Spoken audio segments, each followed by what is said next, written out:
Chile es un país que aspira a ser desarrollado alrededor del año 2020.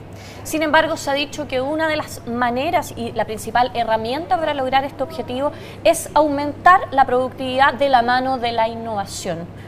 ¿Cuánto nos falta? ¿Somos capaces de innovar todos y de exportar nuestra innovación al mundo? Para hablar de este tema estamos con el profesor de la Universidad de San Francisco, Carlos Baradelo. Sí. Muchas gracias por esta entrevista en DF-TV. Un gusto estar aquí. Estamos frente a una crisis mundial, Sí. una crisis en Europa, Sí. el viejo continente, como se ha conocido, sin embargo, que innova aún. Y en Latinoamérica tenemos quizás las herramientas para hacer un soporte de salida. De hecho, los países emergentes han sido los que han arrastrado el carro del crecimiento en los últimos años. ¿Cuáles son los desafíos que tenemos como Latinoamérica y como Chile, que lideramos además los rankings de innovación en la región? Yo creo que América Latina está pasando por un momento, una coyuntura espectacular.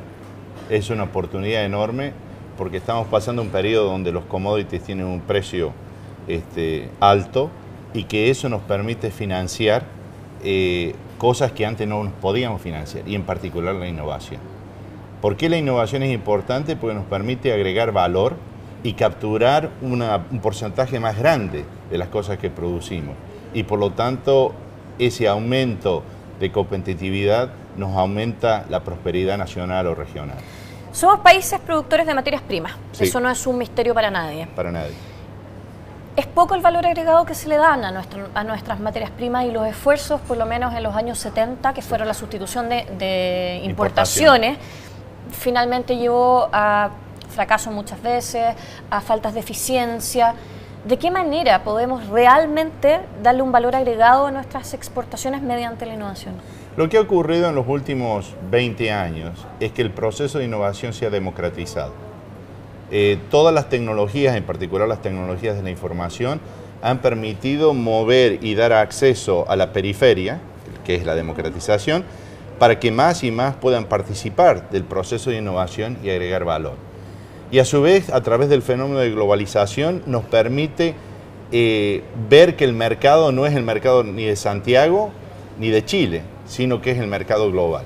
Con lo cual, las estrellas se han alineado para que podamos participar y escalar nuestros emprendimientos a nivel internacional. Ejemplos de innovación sobran, por ejemplo, en el área de las comunicaciones y sobran en el área de la Internet. Ha sido la gran plataforma de innovación. Sin embargo, información también es eso, es ese laboratorio, es agregar valor. ¿Qué nos falta? ¿Solamente podemos, como países subdesarrollados o en vías de desarrollo, innovar a través de las plataformas web, o también hacerlo en áreas que agregan más valor, como tecnología, poder aportar en ese aspecto? En realidad se puede innovar en todas las áreas del comportamiento humano. Y yo creo que tenemos que empezar a través de la educación, y que la sociedad civil o la sociedad en general acepte el riesgo. Porque innovar implica fracasar. Es decir, de 10 innovaciones, 2 o 3 serán enormemente exitosas y el resto fertiliza el ecosistema para que nuevas innovaciones crezcan y florezcan. Entonces, esa es la innovación dinámica, que es un constante renacer y morir, y renacer de nuevo. Y entonces la sociedad tiene que aceptar el hecho de que innovar representa tomar riesgos, y tomar riesgos representa que algunos ganarán y otros perderán. Pero los perdedores no pierden en realidad, sino que han cosechado nuevos aprendizajes que van a aumentar las probabilidades de éxito la próxima vez. Para aterrizar el concepto, ¿en qué ejemplos concretos podemos ver innovación en el último tiempo? Innovación se producen en todas las áreas del comportamiento humano, y a mí particularmente me gustan las áreas donde hay una necesidad muy sentida en economías emergentes. Por ejemplo. En economías emergentes, a medida, en Chile, aunque Chile es un país pequeño, pero de todas maneras se manifiesta, es el área de educación. O sea, a medida que una cantidad de la población sale de la pobreza, aspira a una de las cosas, a educarse. Y entonces la necesidad de educarse se manifiesta de que el método tradicional de educación en realidad no ha cambiado en los últimos 700 años. O sea, el El pizarrón, aula, el profesor, claro. los alumnos, Claro. ¿no? Y entonces es una de las áreas del comportamiento humano que está absolutamente lista para la disrupción. ¿Por qué los países emergentes tienen la oportunidad que a lo mejor los desarrollados no tienen? El caso que usted mencionaba de Europa, porque en Europa no hay niños, mientras que la fertilidad de América Latina es extraordinaria. Entonces, aquí están los niños y aquí está la necesidad de esta clase que empieza a demandar educación. Por lo tanto, un ejemplo concreto. Yo asesoro a una empresa en Chile que se llama Calacay. Esta empresa ha reinventado el concepto de la educación en lo que es comprensión de la lectura en español para los niños de la escuela primaria.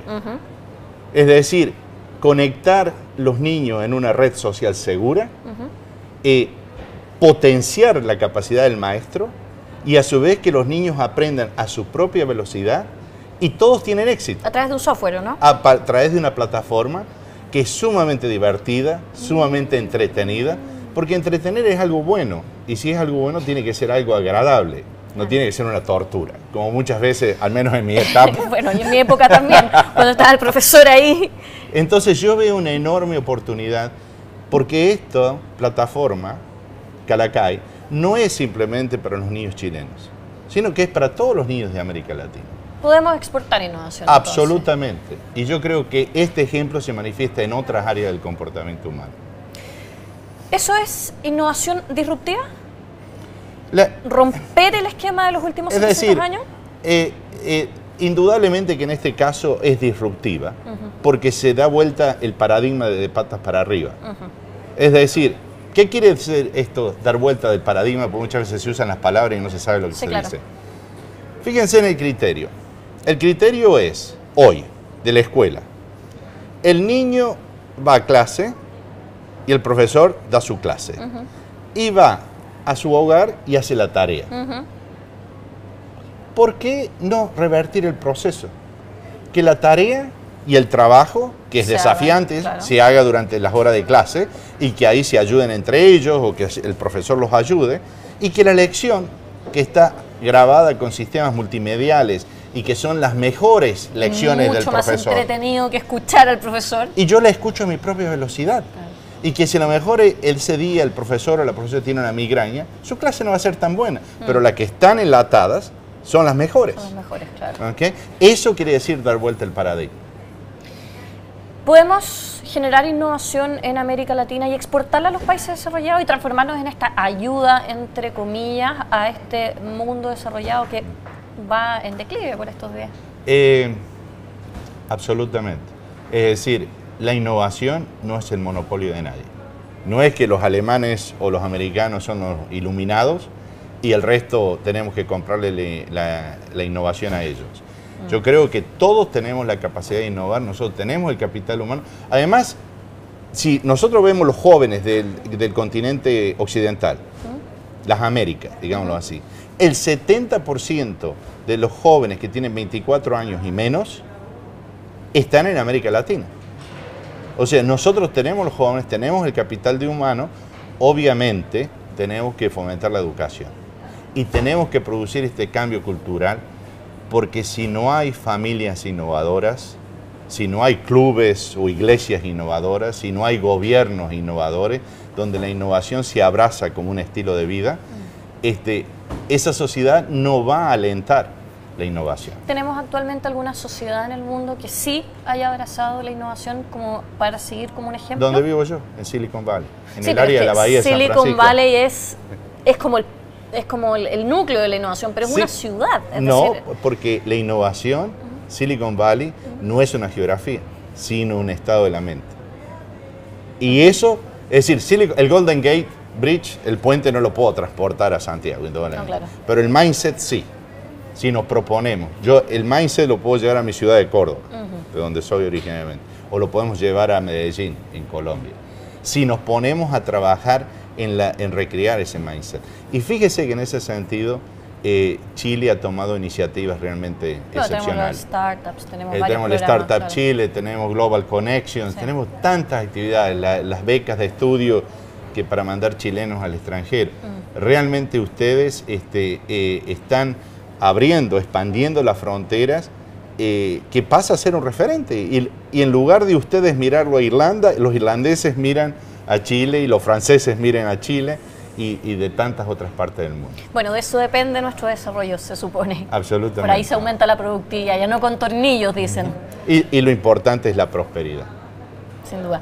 Muchas gracias por esta entrevista, mucha suerte en su cátedra. Ha sido un placer, muchísimas gracias, un gusto estar en Chile, que me siento siempre como en mi casa.